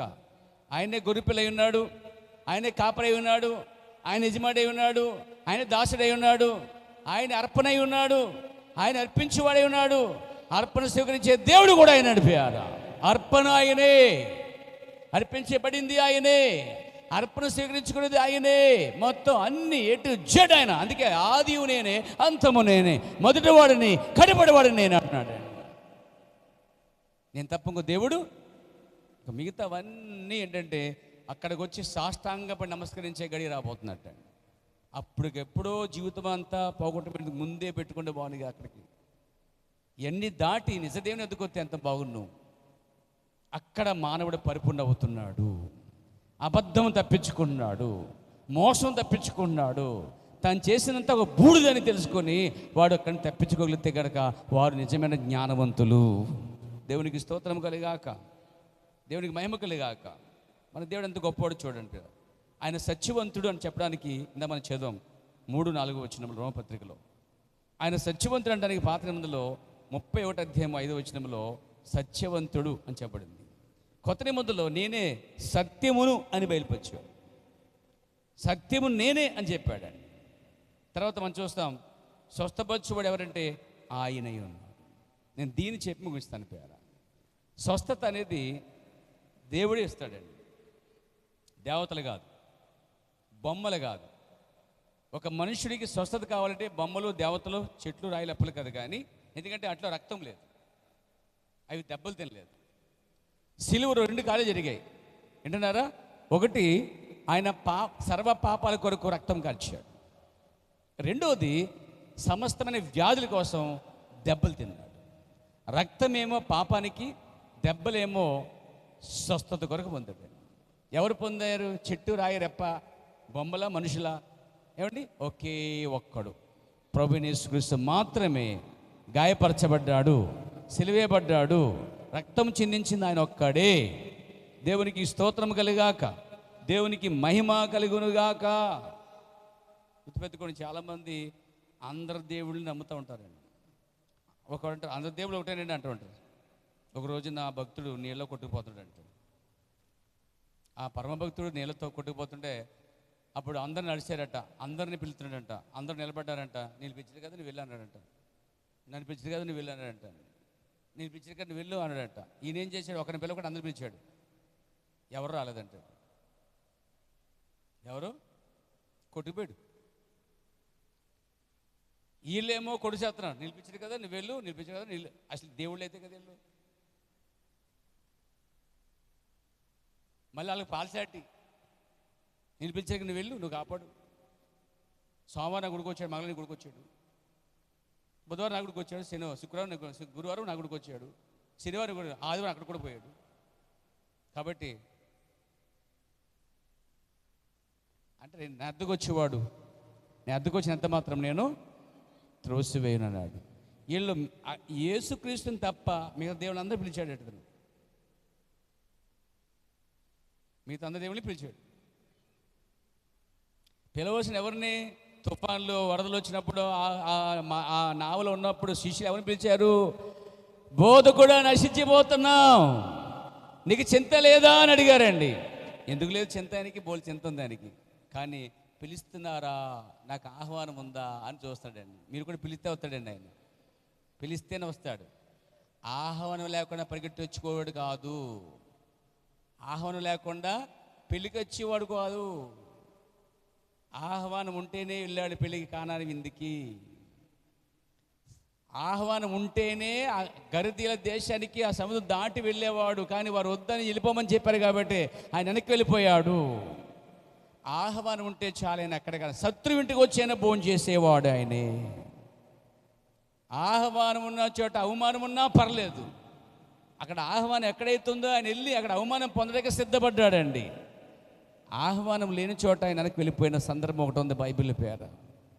ఆ గెదరీలటువంటి ఆ దేశస్తులు, వాళ్ళకి పందులే దేవుళ్ళు. పందులు చచ్చిపోతుందని చెప్పి వ్యాపారం చూసుకున్న తప్ప దేవుని వారు ఆ దేశమంతా దెయ్యాలు పెట్టి ఉంటుంటే, దెయ్యాలను పోగొట్టడానికి వస్తుంటే, ఆయన స్వస్థపరచడానికి వస్తుంటే నువ్వు మాకు వద్దని చెప్పి స్వస్థత కలవని తోసేసరిపోయారు ఆయన. ఆయన ఎవరిని బలవంతంగా స్వస్థపరిచేవాడు కూడా కాదు. Praise the lord. ఆయన ఎవరిని బలవంతుడిగా రక్షించేవాడు కూడా కాదు. నీకు నీవుగా తెలుసుకొని, నీకు నీవుగా గ్రహించి జీవుల దేవుని ఎప్పుడైతే తిరుగుతావో అప్పుడు ఆయన తన హస్తము చాచుతాడు. దేవునికి స్తోత్రం కలిగాక. చాలా సంవత్సరాల క్రితం ఒక ఆయన పడతా పడతా పడతా దొలుతా దొలుతా పాతాళంలో పడతా ఉన్నాడట. ఎందుకంటే మట్టే లేదు, అసలే అడుగు పెట్టే స్థలము లేని ఒక శూన్యంలో పడుతున్నప్పుడు ఆయన అమ్మని అడిగాడు, అమ్మ రాలేదు. నాన్న అడిగాడు, నాన్న రాలేదు. వాళ్ళని అడిగాడు, ఎవరు రాలేదు. ఆఖరిని యేసు అడిగాడు, ఆ యేసుక్రీస్తు చేయబట్టి ఆయన పైకి లేపిందట. కరెక్ట్ పర్సన్ పిలిచాడండి ఆయన. అలాగే అమరములో నిద్రపోతా ఉన్నాడు. వీళ్ళు తడ్లు వేసి ఒకరినొకరు బలపరుచుకుని ఆయన ఏమి డిస్టర్బ్ చేయొద్దు, ఆయన చాలా అలసిపోయాడు, ఆయన అలా పడుకొనిద్దాం, మనం సొంతంగా ప్రయత్నించేద్దాం అని తెగ ప్రయత్నాలు తడ్లో వేసేస్తున్నారండి. ఆ బండి, ఆ నావ అక్కడే ఉంది, వెళ్ళట్లే, ముందుకెట్లే. వీళ్ళు ఏంటంటే శబాస్ నేను లేకుండా వీళ్ళు చేశారు మీరు అని అంటాడేమనుకున్నారు. కానీ నావ అక్కడే తిరుగుతుందండి. ఈ పక్క తుఫాను, ఆ పక్క వరద వచ్చేస్తుంటే ప్రయత్నాలు అన్నీ చేశారట వాళ్ళు, కానీ గమ్యానికి చేరలే. వాళ్ళు ఆ ప్రయత్నాలను చేసి అలసిపోయారట. బైబిల్లో ఒక ఆమె ఉంది, రక్తస్రావణంతో ఉన్నటువంటి ఆమె. 12 సంవత్సరాలు రక్తస్రావణంతో ఉన్నది. వైద్యులందరినీ సంప్రదించిందంట, అన్నీ అయిపోయినట. ఇక ఆఖరికి ఎక్కడికి వచ్చేందుకున్నావు? వెతుక్కుంటూ వచ్చింది యేసు ప్రభు వద్దకి. ఇది ఆయన వల్ల జరిగేది. ఎందుకంటే డాక్టర్లకే పరమ డాక్టర్ అండి ఆయన, వైద్యులకే పరమ వైద్యుడు ఆయన. ఆయన ఆమె వచ్చింది, ముట్టుకుంది, స్వస్థపరచబడింది. వీళ్ళు ప్రయత్నం చేస్తున్నారు, సొంత ప్రయత్నాల వలన ఏ కార్యము జరగదు. అక్కడ ఎవరు కావాలంటే ఆయన ఉండాలి. ఇక వాళ్ళ ప్రయత్నాలు అయిపోయిన తర్వాత ఇక తప్పదు, ఇక మనం నశించిపోతాం. బోధకుడా, ప్రభువా, ఈ తుఫాను మేము మా వల్ల కాదు, మేము ఆపలేకపోతున్నాం, రంగం మీదకి రానరాట ఆయన్ని. ఆయన లేచాడు. అసలు ఆ పిలుపు కోసమే చదువుతాడండి ఆయన. అన్నీ మాట్లాడుకుంటారు కానీ ఆయన మాత్రం పిలవట్లేదు. అన్నీ ట్రై చేస్తారు, ఆయన ట్రై చేయాలి. చివరిగా ఆయనకు అవకాశం ఇవ్వాలి. ఫైనల్ టచ్ అనమాట. మన దేవుడు రంగం మీద ఆఖరికి వచ్చి కార్యం చేస్తాడు. ఎప్పుడు కూడా కార్యాలు ఎప్పుడు ఆయన మొదలు చేయడు, చివరిలో చేస్తాడు. అప్పుడు దాకా ఓపిక అయితే ఉండాలి, మహా ఓపిక ఉంటే ద్రోహ కార్యాలు చేయకుండా ఓపిక నీకు సహాయపడుద్ది. దేవునికి స్తోత్రం కలిగాక చెప్పొచ్చు హల్లెలూయా. అప్పుడు ఆయన లేచాడండి, దాన్ని గద్దించాడు తుఫాను గాలిని, మిక్కిలి నిమ్మలమైపోయాడు.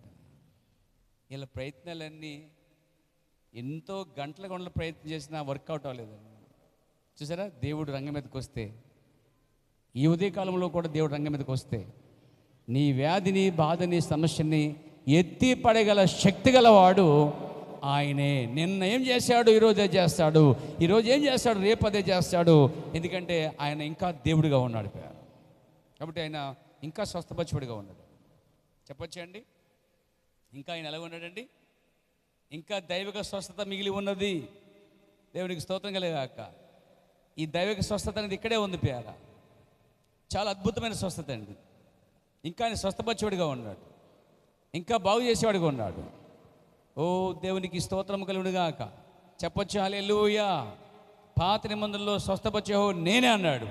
కొత్త నిబంధనలో స్వస్థపరిచింది ఎవరంటే యేసుక్రీస్తు అండి. ఆయన అంటే పాత నిబంధనలో స్వస్థపరిచే యెహోవా దేవుడే కొత్త నిబంధనలో యేసుక్రీస్తుగా ఉండి ప్రజలను తాకి స్వస్థపరిచిన సందర్భాలు చాలా ఉన్నాయి పేరు. ఆయన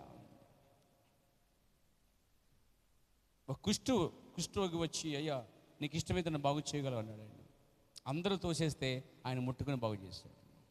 నేను అందరూ తోసేశారా, అందరూ ద్వేషించారా, ఒంటరివాడివా, నీకు ఇష్టమైతే ప్రభు అందరూ తోసేశారు, నీకు ఇష్టం, అందరికీ ఇష్టం లేను, కనీసం నీకన్నా ఇష్టమన్నానా ప్రభు, సరే నీకు ఇష్టమైతే నాకు సహాయం చేయని అడుగు ప్రభు, నీకు ఇష్టమైతే నన్ను తాకు ప్రభు, నీకు ఇష్టమైతే నన్ను నింపు ప్రభు, నీకు ఇష్టమైతే నన్ను దర్శించు ప్రభు, నీకు ఇష్టమైతే నన్ను స్వస్థపరచు ప్రభు అని ఒక్కసారి ఆయన అడుగు. ఆయన అన్నాడు, మత్తయి సువార్త 8వ అధ్యాయంలో మొదటి వచనంలో మంచి మాట రాయబడింది పేర. చదవండి. Praise God. చదవండి. దిగి వచ్చినప్పుడు వెంబడించాను, ఇదిగో కుష్ఠరోగి ఒకడు వచ్చి ఆయనకి మొక్కి ఏమంటున్నాడట, నీకు ఇష్టమైతే నన్ను శుద్ధినిగా చేయగలవు అంటే ఆయన ఏమన్నాడు? అందుకు ఆయన ఏం చేశాడు? ఆయన చెయ్యి చాచి అతన్ని ముట్టి, వాస్తవానికి కుష్ఠరోగులు ముట్టకూడదండి. కుష్ఠరోగులు ముట్టకూడదు. కుష్ఠరోగులు అసలు పట్టణంలో ఉంచరు, వారు పొరిమేరలో దాచేస్తారు, పొరిమేరలో బొమ్మ తరివేస్తారు. పట్టణంలోనికి కుటుంబంలోనికి కుష్ఠరోగులు రానివ్వరు పాత నియమం ప్రకారముగా. అంటే దాన్ని బట్టి కుష్ఠరోగం రాగానే ఎంత ద్వేషించాలి అతను చూడండి. అంటే ఇతను ఎంత ద్వేషించారు, అంత ద్వేషించేశారు. అందరి చేత ద్వేషించబడ్డాడు, అందరి చేత వెలివేయబడ్డాడు, అందరి చేత తోసివేయబడ్డాడు. అందుకే అన్నాడు, అయ్యా ఎవరికి నీ ఇష్టం లేదు, నీకు ఇష్టమైతే నన్ను శుద్ధునిగా చేయగలవా? ఎస్, ఆయనకి చాలా ఇష్టమండి. ఆయన వద్దకొచ్చి ఏ జనంగమైన ఏ మనిషి అయినా వచ్చే, ప్రభువా నన్ను బాగు చేయి, నన్ను స్వస్థపరిచి నా పాపాలు క్షమించి అంటే నిశ్చయముగా పాపాలు క్షమిస్తాడు, మరి స్వస్థపరుస్తాడు, మరి బలపరుస్తాడు, మరియు ఆదరిస్తాడండి ఆయన. ఎందుకంటే నిన్న నేడు నిరంతరం ఏకరీతిగా ఉన్న దేవుడు అండి ఆయన. దేవుడికి మహిమ కలుగాక. ఇక ఆయన ఏం చేశాడు? నాకు ఇష్టమే. ఏమడైనా ఎవరికి ఇష్టం లేకపోయినా, నువ్వంటే ఎవరికి ఇష్టం లేకపోయినా ఆయనకి ఇష్టమండి. నేనంటే ఎవరికి ఇష్టం లేకపోయినా నో ప్రాబ్లం, ఆయనకు ఒక్కడికి ఇష్టమే సరిపోద్ది. దేవుడికి స్తోత్రం కలుగాక, దేవుడికి మహిమ కలుగాక. చెప్పొచ్చా హల్లెలూయా. నిజం చెప్తే విడ్డూరం, నిజం చెప్తే ఊరికి దూరం, మనిషికి దూరం. అబద్ధం చెప్తే దగ్గర, అది ఇంకా మోసం. దానికన్నా ఇదే బెటరు. ఒకరిని బాధ పెట్టి మోసం చేసేదానికన్నా నిజం చెప్పి, నిజమైన స్నేహితుడు పైపైన గాయలు కాదు, లోపల గాయలు చేస్తాడు. కపటంగా వాడు పైపైన ముద్దులు పెడతాడట. మనం కపటంగా ఉండొద్దు, నిజంగా ఉందాం. అవసరమైతే సహోదరుడు సహోదరి తప్పు చేస్తే కూర్చుండి మాట్లాడుకొని, ఇదిగో ఏంటి జరిగింది అని ఒక క్లారిఫికేషన్ రావాలి. అలా ఉంచుకుంటే వద్దంటే అది పెరిగి పెద్దదయ్యి క్యాన్సర్ అయిపోద్ది అనమాట. క్యాన్సర్ అయ్యిందంటే దానికి వైద్యం చేయలేం. అయితే ఎంత క్యాన్సర్ అయినా వైద్యం ఉంది. ప్రభువుని యేసుక్రీస్తు వైద్యుడు స్వస్థపరుస్తాడు. రోగాన్ని మొదలుపెట్టుకోదు. కుష్ఠరోగం కుష్ఠరోగం ఉన్న వాళ్ళందరూ ద్వేషించారు. ఆ రోజు కుష్ఠరోగం ఎంతో, ఈరోజు ఒక పాపి కూడా అంతే. కుష్ఠరోగం పాపంతో సమానం. నాకు ఇష్టమైన పెట్టి ముట్టి అంట స్వస్థపరిచాడట. వాడు వెంటనే శుద్ధుడైపోయాడు. ఎంత అద్భుతమండి అది. దేవునికి స్తోత్రం కలిగాక. అలా బైబిల్లో కుంటివారిని, గుడ్డివారిని, ఏమండి అంగహీల్ని, ఓచేయగల వాడిని అందరినీ బాగు చేశాడండి ఆయన. దయ్యాలు పట్టేవారిని, మూర్ఛవ్యాధి గలవాడిని, దయ్యాలు పెట్టిన వారిని, అన్ని రకరకాల వ్యాధులు గలవారు యేసుక్రీస్తు భూమి మీద ఉన్నప్పుడు వచ్చి స్వస్థపరచబడ్డారట ఆయన ద్వారా. ఆయన రంగం మీద ఉన్నప్పుడు అనేక రోగులు బాగుపడ్డారు. ఇప్పుడు కూడా ఆయన రంగం మీద ఉన్నాడా లేడా? మీకేమైనా డౌట్ అండి? ఆయన ఇక్కడే ఉన్నాడు రంగం మీద. నేను నమ్ముతున్నాను ఆయన ఇక్కడే ఉన్నాడు. Jesus is here. ఆయన ఇక్కడ ఉన్నాడని చెప్పడానికి నువ్వే ఒక సాక్షిగా మారాలి. నీ విశ్వాసమైన కింద దించాలి పేరా. ఆఖరికి ఒక మాట చెప్తాను పేరు. బైబిల్లో ఈ కాలపంబడ ప్రవక్త రంగం మీద ఉన్నప్పుడు ఒక గుడ్డివాడు ఉండేవాడు. అతను పేపర్ అమ్ముకునేవాడట. అతని పేరు జాన్ రీన్ అంటండి. Praise the lord. అమెరికా దేశం పర్యాయ ప్రాంతాల్లో ఆ రాష్ట్రాల్లో ఒకడు. అయితే ఆ దేశంలో సువార్తకి వెళ్ళినప్పుడు ఆ ఆడిటోరియంలోకి వచ్చి అతడు ఏం చేశాడంటే స్వస్థత కోసం నిలబడ్డాడట. అతను వాస్తవానికి రోడ్డు మీద ఒక చోట కూర్చోండి పేపర్ అమ్ముకునేటువంటి గుడ్డివాడు అన్నమాట. తను బతికెళ్ళబోస్తున్నాడు, పేపర్ అమ్ముతా ఉన్నాడు. అతనికి ఎలా తెలిసిందో, మరి ఆ ప్రాంతంలో ఒక స్వస్థత కూటం ఉన్నదని తెలిసింది. ఆ స్వస్థత కూటానికి స్పీకర్గా పిలవబడినవాడు అదిగో ఆ ఫోటో మీద ఉన్న ఎలాడుతున్న విలియం బ్రహ్మ్ అనే వ్యక్తి అండి. Praise the lord. ఆ కూటానికి వెళ్ళి అతడు వాక్యం చెప్పి చివరిగా ఆయన కూటమైన తర్వాత కొన్ని సందర్భాల్లో ప్రేయర్ కార్డ్స్ ఇచ్చాడు అనమాట. ప్రేయర్ కార్డు మీద పేరు రాయాలి. పేరు కార్డు చూడకుండా కూడా కొన్ని సందర్భాల్లో వారి పేరు చెప్పిన సందర్భాలు, ప్రవచించిన సందర్భాలు ఉన్నాయి. ప్రేయర్ కార్డులో వచ్చి రాకుండా, లైన్లో రాకుండా కూడా పరిశుద్ధాత్మ అతను చూపించినప్పుడు అదిగో పలానా వ్యాధితో బాధపడుతుంది, ఆమె ఇక్కడికి వచ్చిన ఉద్దేశం ఏంటంటే ఆమె స్వస్థత కోసం వచ్చింది. ఇంతకుముందు గంట క్రితమే ఒక డాక్టర్ని కలిసి వచ్చింది, ఆ డాక్టర్ పేరు ఇది అని చెప్పినవాడు అతడండి. విలియం బ్రెన్హమ్ అని ఒక దైవజనుడు అండి. ఈజ్ ఎ ప్రాఫెసీ,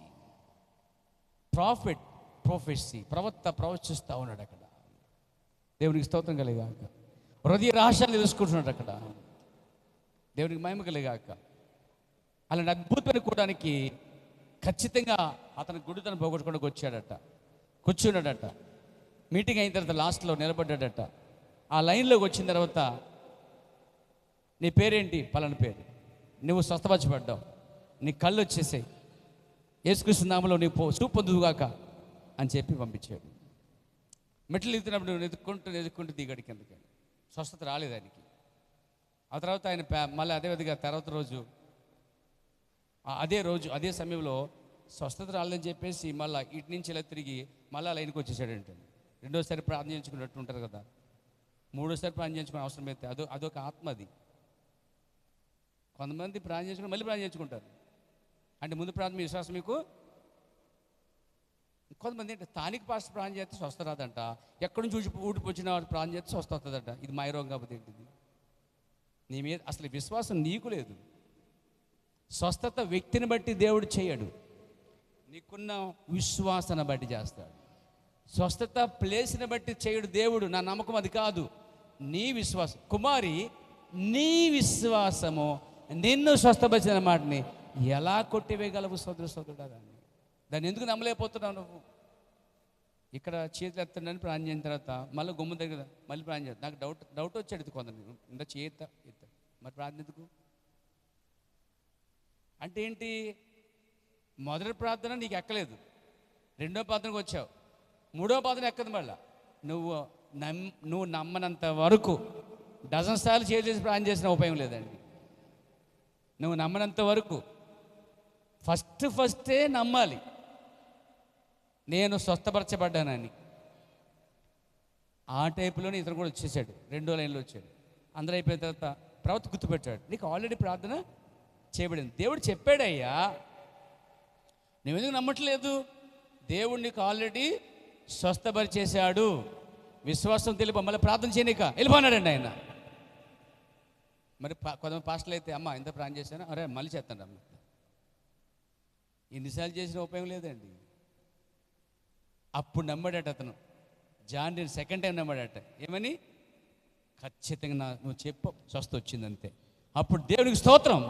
ఎందుకు దీనప్పుడేమో ఎత్తుಕೊಂಡು వచ్చాడు, ఏమో ఎత్తుಕೊಂಡು దేవునికి స్తోత్రం, నా కళ్ళు ఇచ్చాడు, దేవునికి స్తోత్రం, దేవుడు నా కళ్ళు ఇచ్చాడు, దేవుడు నా స్తోత్రం, దేవుడు నా కళ్ళు ఇచ్చాడు అన్నాడంట. అలా వెళ్ళిపోతున్నప్పుడు వెళ్ళిపోతూ 2-3 సార్లు కోటలు కూడా వచ్చాడంట ఆయన. అలాగే వచ్చి కోటల మధ్యలో కూర్చొని ప్రైజ్ ది లార్డ్, దేవుడు స్వస్థ వచ్చాడు అన్నాడట. అందరికన్నా మధ్యలో కూర్చొని అరిచింది ఎక్కువ ఆయన అంటండి. ఆ మీటింగ్ అంతా అయిన తర్వాత అన్నారట, ఆయన ఎవరో కానండి, కళ్ళు కానీ కళ్ళు వచ్చే స్తోత్రం గట్టిగా అరిచింది ఆయన ఒక్కడేనంటే, ఆయన అలా అరిచాడు కాబట్టి నేను ఎంత ఉద్యోగ వాక్యం చెప్పానంటే ఆయన. అప్పుడు కూడా ఆయనకే స్వస్థత రాలే. అర్థమైంది మీకు? ఆ తర్వాత ఆయన పేపర్ అమ్ముకుంటున్న సమయంలో, ఉదయకాలంలో పేపర్ అమ్ముతూ, దేవుడు స్వస్థ వచ్చాడు, నా కళ్ళు వచ్చాయి, పేపర్ తీసుకోండి, డబ్బులు అక్కడ పెట్టండి. ఒరే ఇంకా కళ్ళు రాలేదు, పేపర్ డబ్బులు ఎత్తుకుంటాం ఏంటంటే, కళ్ళు వచ్చాయి, దేవుడు స్వస్థపరిచాడు, నేను చూడగలుగుతున్నాను అని అమ్ముతున్నాడు. అందరూ అపహాసం చేశారు, ఆహ్లాదం చేశారు. ఇంటికి వచ్చి చెప్పాడు, ఇంట్లో కూడా దేవుడు స్వస్థపరిచాడు, నా కళ్ళు వచ్చాయి, నేను చూడగలుగుతున్నాను అంటే ఇంట్లో కూడా తిట్టుకున్నారు, బయట తిట్టుకున్నారు, అని తిట్టుకున్నారు. ఆఖరికి షవర్ షాప్కి వెళ్ళాడట, ఎత్తుకుంటూ వెళ్ళాడు. అది షవర్ షాప్ అయినా రోమన్ క్యాథలిక్ విశ్వాసం అంట. అతడు అక్కడ కూర్చున్నాడట, గడ్డం గీస్తున్నాడట. ఓయ్ ఏంటి ఈ మధ్య నీ కోసం వింటున్నా అన్నాడు. గడ్డం గీస్తున్నాడట ఆ షవర్ షాప్ అయినా. ఓయ్ నీ కోసం వింటున్నాను, ఈ మధ్యకాలంలో ఏదో ఎక్కడికి వెళ్ళావంట, కోటింగ్ వెళ్ళావంట, అరుస్తున్నావంట, పేపర్ అమ్మినప్పుడు అన్ని చోట్ల కిరాణా షాపులో నీ కొంచెం వార్త ఏంటంటే గుడ్డివాడిగా ఉన్నాడు, ఇంకా స్వస్థత రాలేదు కానీ స్వస్థ అని చెప్తున్నారు. ఏంటయ్య అంటే, అవును దేవుడు నాకు స్వస్థపరిచాడు, నేను కళ్ళు చూడగలుగుతున్నాను అంటే. ఏది ఇప్పుడే కాదు ఎదుక్కుంటూ పైకి వచ్చావు, పైన కూర్చున్నావుని అన్నాడట. లేదు దేవుడు నాకు స్వస్థపరిచాడు, నా కళ్ళు వచ్చానట. ఇలా చెప్తుండగా నీ కళ్ళు వచ్చాయి అతనికి. అండి చూడగలిగాడట ఆయన. గడ్డం ఒప్పకి గీసాడు, అది తీసి పడేసి, ఇదిగో నేను చెప్పాను కదా దేవుడు నాకు స్వస్థపరిచాడని, నా కళ్ళు వచ్చేది అని చెప్పేసి ఆ సాయంకాలంతో పరిగెట్టుకుపోతుంటే ఆ ఎలక మంగళసత్రి కూడా ఆయన పరిగెట్టుకుపోతాడంట. ఆయన గబ్బా నేత గట్ట గీయాలి బాబు బాబు అని చెప్పేసి. ఎంత అద్భుత కార్యం అండి అది. ఇది రియల్గా మన భూమి మీద జరిగిన కార్యము. ఓ ఎంత అద్భుతమైన కార్యండి ఆయన. స్వస్థత అనేది నీ విశ్వాసం పైనే ఆధారపడి ఉంది. పాస్టర్ గారి విశ్వాసం మీద కాదు, హస్తం మీద కాదు, నూనె మీద కాదు, నీళ్ళ మీద కాదు, లేకపోతే ఒలివ తైలి మీద కాదు. స్వస్థత నీ విశ్వాసం పైనే ఆధారపడి ఉంది. నువ్వు ఏ రోజైతే దాన్ని గట్టిగా నమ్ముతావో, ఆ జాండ్రిల్లాగా నీకున్న వ్యాధి విషయంలో, నీకున్న సమస్య విషయంలో దేవుడే చేయగలడని ఎప్పుడైతే రుడిగా నమ్ముతావో, అప్పుడే తన వాక్యం నమ్మగల వారి పట్ల దేవుడు కార్యాలు చేయగలవాడు. దేవుడు దీవించి ఆశీర్వదించును గాక. లేచి నిలబడదాం పేరా. Praise the lord. ఒక అద్భుతమైన దేవుడు మనం కలిగి ఉన్నామా? గట్టిగా స్తుతిద్దామా? చేతులపై కడదామా?